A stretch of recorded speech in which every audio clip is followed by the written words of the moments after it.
people, konnichiwa. Bagaimana bersama Salvian di channelnya Kudetek.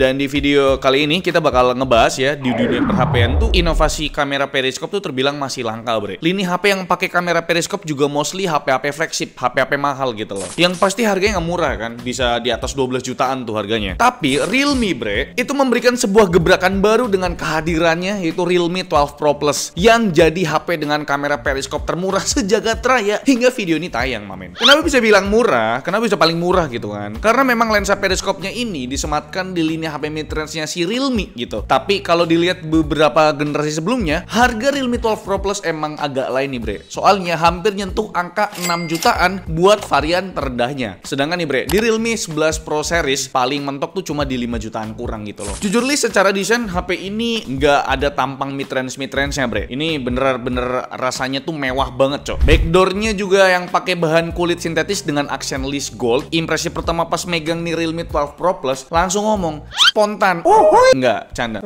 Maksudnya langsung ngomong dalam hati nih ya. Ini sih nggak perlu pakai soft case gitu, karena di tangan tuh nyaman banget gitu kan kulitnya. Apalagi tangan yang sering keringetan kayak gini ya, nggak perlu worry lah ya soal bercak-bercak sidik jari atau ya keringet gitu loh. Cuma tetap aja pakein case lah ya, biar jantungnya tuh nggak was-was, bre. Buat pilihan warnanya ada dua ya, Submarine Blue sama Navigator Bridge ya, seperti unit kita kali ini, bre. Soal modul kameranya yang melingkar gini emang bukan selera semua orang ya kan. Ya ada yang suka, ada yang enggak gitu loh. Jujur kalau buat aku pribadi sih ya demen-demen aja sih ya. Sebab cocok banget ya sama tampilan backdoor yang glamor ini. Looksnya tuh masif banget, bre. Desainer modul kamera ini nggak kaleng-kaleng, bre. Namanya tuh Om Oliver Saveo yang udah berpengalaman bikin frame jam tangan mewah kayak Rolex, Roger Dubuis, Piaget dan lain-lainnya. Anjing, kagak kebaca anjing pijetnya.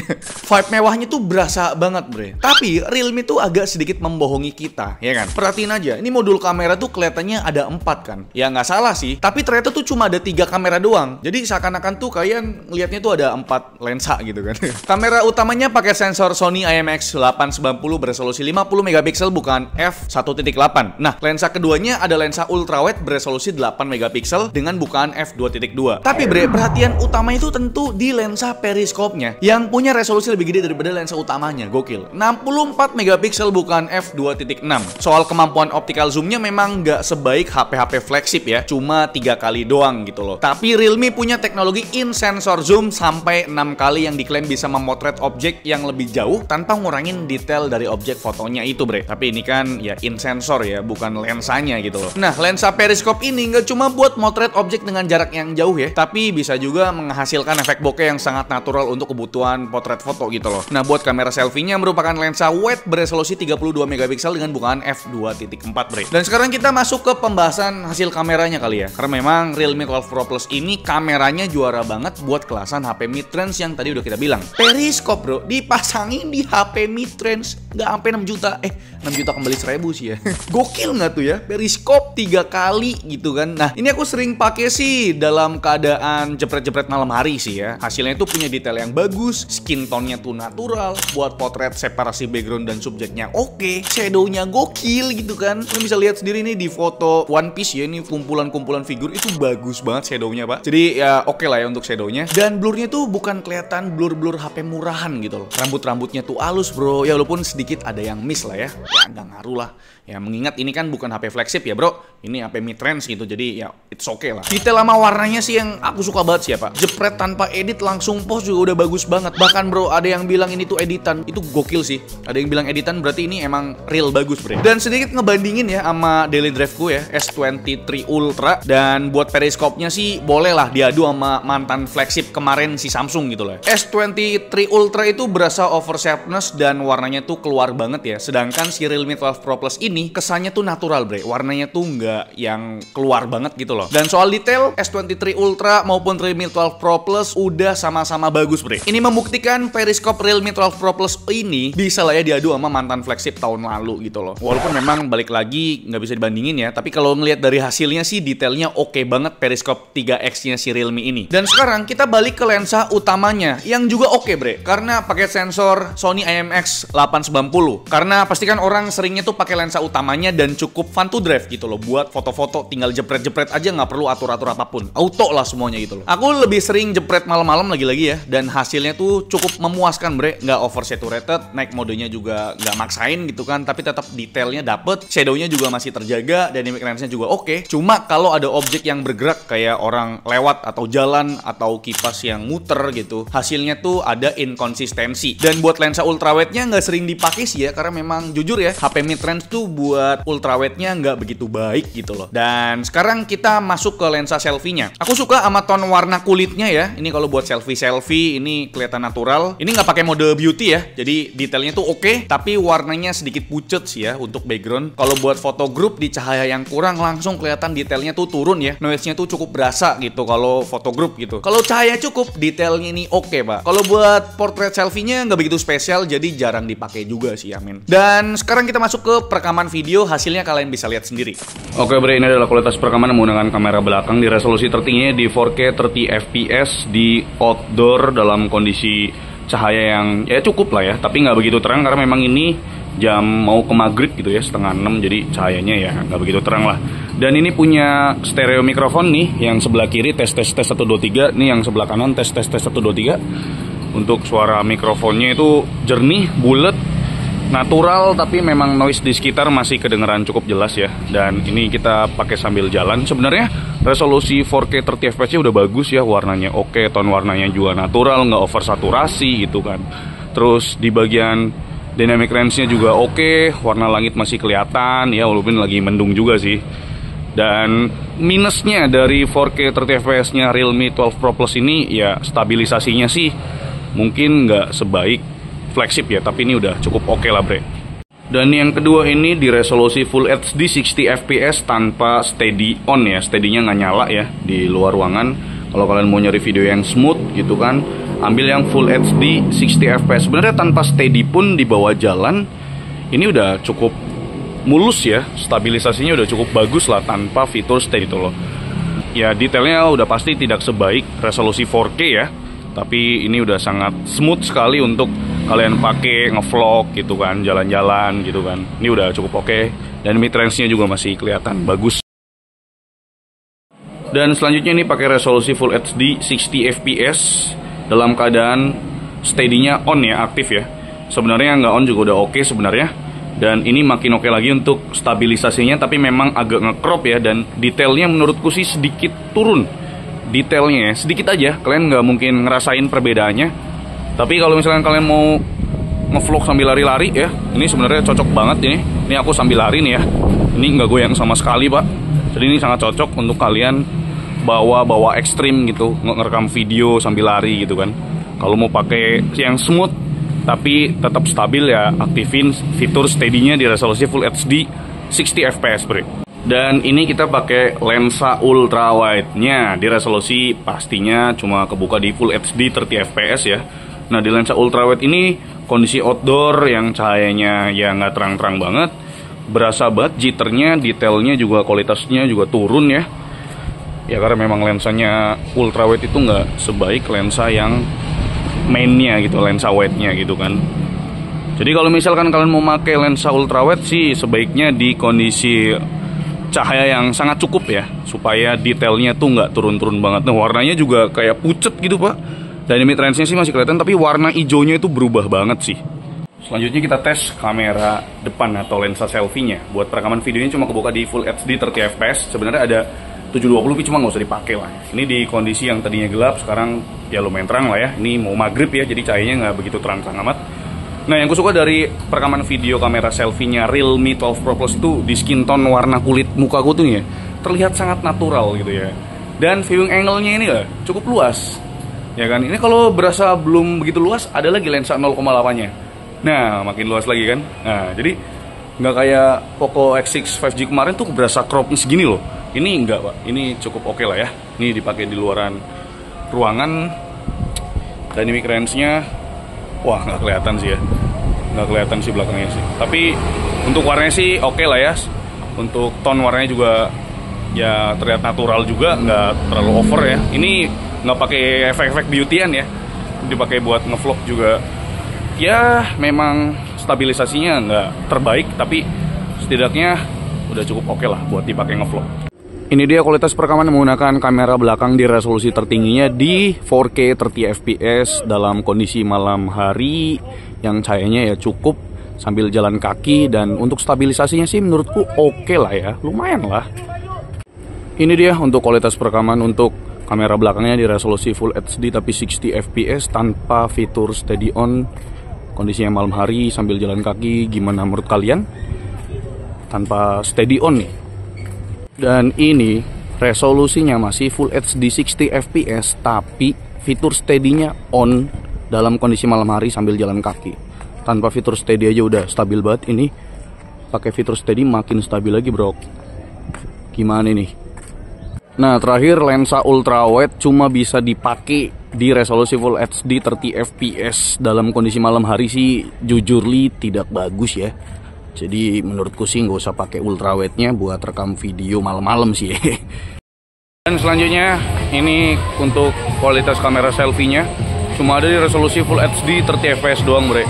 Ini dalam kondisi malam hari sambil jalan kaki nih ya. Untuk stabilisasinya sih ya masih geter dikit sih. Gimana menurut kalian nih? Kalau video ini udah bagus ya, baik di 4K-nya ataupun Full HD-nya. Apalagi bre, sistem stabilisasinya tuh suka banget pak. Realme sangat tepat ya menaruh stabilisasinya di resolusi Full HD 60 fps. Karena itu resolusi yang saya suka gitu. Mungkin kalau sistem stabilisasinya tuh ditaruh di 4K 30 fps ini lebih gokil lagi sih. Dan kayaknya cukup ya ngebahas kamera yang sangat panjang tadi. Karena memang jualan utama dari Realme 12 Pro Plus kan kameranya. Apalagi lensa periskopnya tadi gokil. Dan kita lanjut ke tampilan mewah HP ini. Emang paling berasa di bagian backdoor-nya sih ya. Tadi udah kita bahas sedikit. Tapi sisi layar juga secakep ini bre. Pakai desain curve dengan frame metal buat menunjang kenyamanan pas digenggam nih. Panelnya sendiri pakai AMOLED 6,7 inci, resolusinya Full HD Plus 2412x1080p. Panel ini diklaim punya peak brightness up to 950 nits dengan refresh rate up to 120 Hz. Buat peak brightness-nya ya bukan yang terang-terang banget ya, tapi kalau dipakai di outdoor ini masih kelihatan. Tapi kalau udah terik mataharinya tuh jam 12 siang mungkin ya kelihatannya dikit lah gitu. Dan HP mid-range sekarang tuh login biometriknya udah di layar ya kan, in fingerprint display bre. Ini udah jadi standar kali ya, tapi bacanya sih nggak begitu cepet ya. Kudu di tap sekali sampai logo fingerprintnya hidup, baru deh ya tap lagi sampai masuk home screen gitu loh. Atau tekan tombol power terus tap area fingerprintnya. Kenapa nggak pas keadaan mati aja sih, biar nggak 2 kali kerja gitu loh. Ya nggak tahu juga sih. Nah bodi HP ini cukup tipis ya, nggak sampai 9 mm dengan bobot nggak terlalu ringan sih, sekitar 197 gram. Soalnya kemarin kita tes Poco X6 5G bobotnya tuh cuma 180 gram bre. Buat ketahanannya, Realme klaim ada sertifikasi IP65 yang artinya water and dust resistant, tapi nggak bisa dibawa berenang ya. Kalau kena hujan agak deras sih masih tahan lah ini. Asal hujannya itu jangan bikin banjir aja sih, itu udah lain cerita tuh men. Pertombolan HP ini ngumpul di frame kanan ya, itu pun cuma ada tombol power dan tombol volume. Kalau frame bawah ada lubang speaker sama port USB Type-C, lubang mikrofon dan slot SIM card yang cuma bisa muat 2 buah nano SIM, nggak bisa tambah micro SD pak. Buat frame atas ada lubang mikrofon lagi dan lubang speaker. Berarti fix nih ya, HP ini punya speaker stereo. Soalnya masih ada yang pakai mono nih di zaman sekarang gitu loh. Dan ada satu lagi sini ya yang kurang dari HP ini. Apa tuh bang? Ya, lubang jack 3.5 mm absen. Why Realme? Why? Padahal ini aku suka banget lubangnya.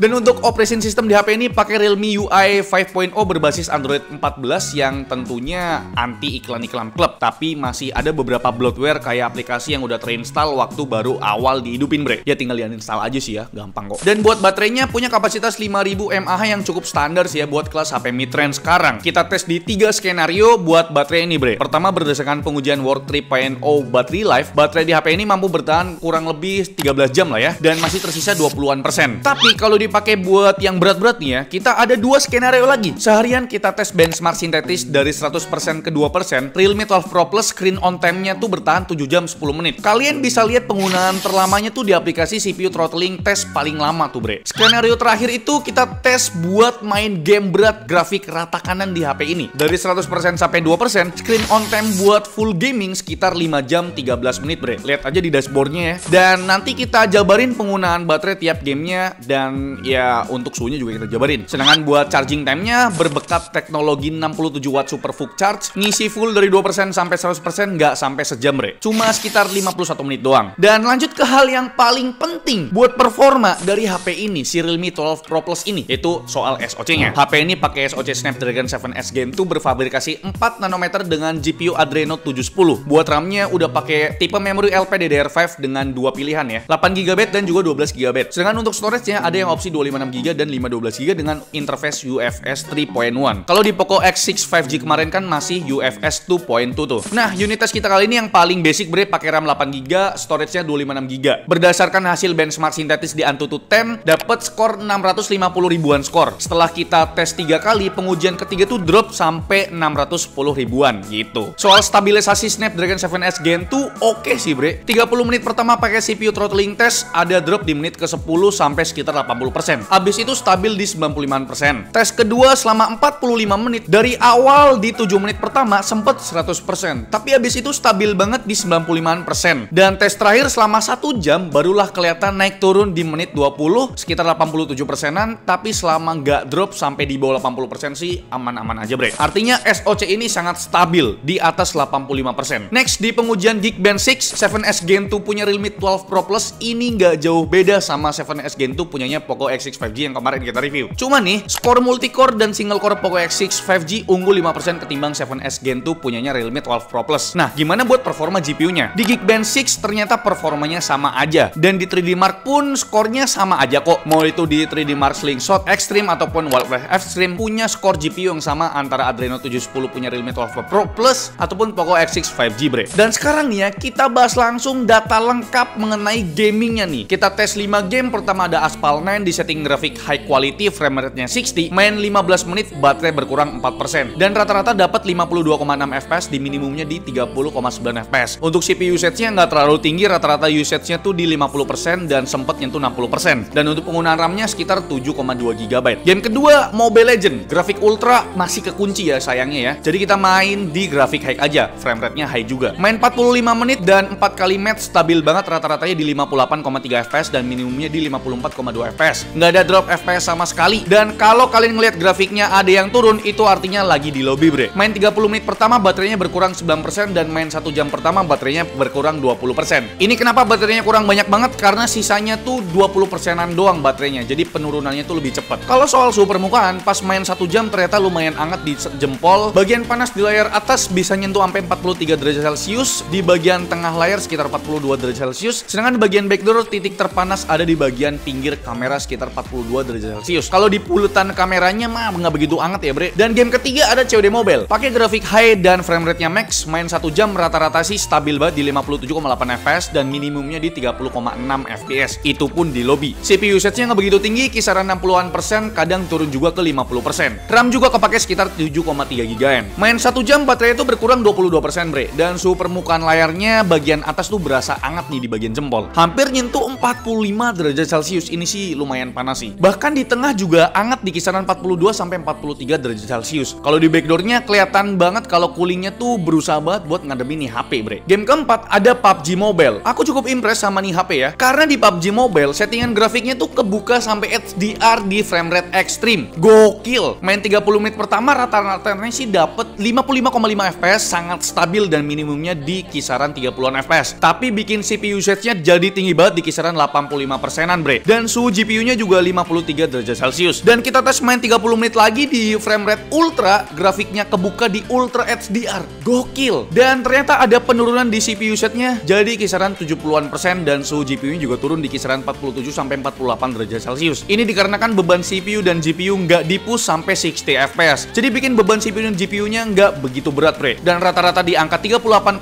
fps dengan minimumnya di 30-an fps. Ini bikin suhu permukaan layar bagian atas ternyata nggak sepanas pas lagi main COD Mobile. Kisaran 39,5 derajat Celcius. Ini dikarenakan kita tesnya cuma 30 menit aja dan kita pakai settingan frame rate ekstrim jadi kena limit di 40-an fps bre. Untuk penggunaan baterainya main 1 jam 10 menit karena kita ngademin HP-nya 10 menit juga dengan settingan grafik campur tadi turun sekitar 18%. Dan game terakhir yaitu game Genshin Impact. Ini yang aneh sih ya, kenapa Realme unlock grafik PUBG Mobile sampai Ultra HDR tapi di Genshin ini FPS-nya tuh kelok di 30 fps. Ini aku tes di grafik medium motion blur modenya low, main 30 menit rata-ratanya di 29,4 fps, stabil banget. Bahkan minimumnya itu di 24,7 fps loh. Kita coba aktifin pro gamer modenya tetap sama, stuck di 30 fps bre. Kita ganti grafik set very low pun tetap sama karena lock di 30 fps tadi ya. Jadi buat kalian yang sering main Genshin Impact, kayaknya Realme 12 Pro Plus ini kurang cocok ya. Sangat disayangkan sih ya. Tapi ini keputusan yang bijak, bikin CPU usage-nya tuh nggak tinggi-tinggi banget di kisaran 70%-an. Suhu permukaan layar atas masih wajar di angka 41 derajat Celcius. Buat main Genshin Impact sih ini nggak begitu anget ya. Dan penggunaan baterainya main 30 menit pertama berkurang 9%. Berarti jelas bre, untuk performa gaming di Realme 12 Pro Plus ini kurang cocok buat main game Genshin Impact kecuali nggak peduli FPS yang kena lock di 30 FPS doang. Tapi kabar gembira buat gamer PUBG Mobile karena grafiknya tuh kebuka sampai Ultra HDR. Walaupun ujung-ujungnya aku yakin ya kalian mainin di smooth extreme juga sih biar HP-nya nggak panas-panas dan nggak boros baterai gitu loh. Dan kira-kira itu deh bre untuk review dari kami mengenai HP-nya Realme ini, yaitu Realme 12 Pro Plus. Ini jadi gebrakan baik untuk Realme karena memang ya ini penyelamat Realme lah ya. Karena 12 Pro Plus ini ternyata HP-nya sangat bagus bre, bahkan kalau kita nyari minusnya itu sedikit banget lah, minor lah bisa dibilang ya. Dan kesimpulannya kita ngomongin nilai plusnya, kameranya gokil, periskopnya bisa bersaing sama mantan flagship Samsung bre, videonya juga oke, performa gamingnya mantep, di PUBG Mobile settingan grafik ke unlock semua, build quality-nya oke, nyaman banget dipakai nih. Tapi tetap ada nilai minusnya, cuma susah banget dicari ya. Nilai minusnya ya tadi ya kan, Genshin-nya itu kenapa di lock di 30 fps, tapi bagus ya biar nggak throttling gitu loh. Padahal kalau kita lihat di CPU throttling test kagak ada throttle sama sekali ya kan. Terus minus minor lainnya sih sebenarnya port jack 3.5 mm sih ya. Kenapa diilangin bro? Diilangin tuh kenapa? Dan sekarang kita ngomongin harganya. Ini jadi satu-satunya HP mid-range dengan kamera periskop terbaik pak. Ya cuma ini doang sih ya punya kamera periskop di mid-range. Rp5.999.000 untuk versi basic 8GB RAM, 256GB storage. Dan kalau kalian mau beli, kalian bisa beli di Studio Ponsel ya. Karena di Studio Ponsel itu lengkap banget jualannya pak. Bahkan ada Apple Vision Pro ya. Kalau kalian mau beli HP ya kan karena mungkin udah dijual tengkulak mahal banget, kalian bisa beli di Studio Ponsel. Itu ada di seluruh e-commerce ya, di Shopee, di Tokopedia, semuanya ada. Bahkan ya HP-HP yang goib kayak X6 Pro itu masih ada di sana. Jadi kalau kalian mau beli HP, belinya di Studio Ponsel, linknya kita taruh di deskripsi video ini bre. Oke, kira-kira itu dia review dari kami mengenai Realme 12 Pro Plus. Gimana menurut kalian? Coba tulis di kolom komentar bre. Like video ini kalau kalian suka, dislike kalau kalian jelek, dan jangan lupa untuk tekan tombol subscribe yang warna merah kalau misalkan kalian belum subscribe channel ini. Saya Alfian selaku di channel mengucapkan terima kasih. Sampai jumpa di video selanjutnya. Bye bye.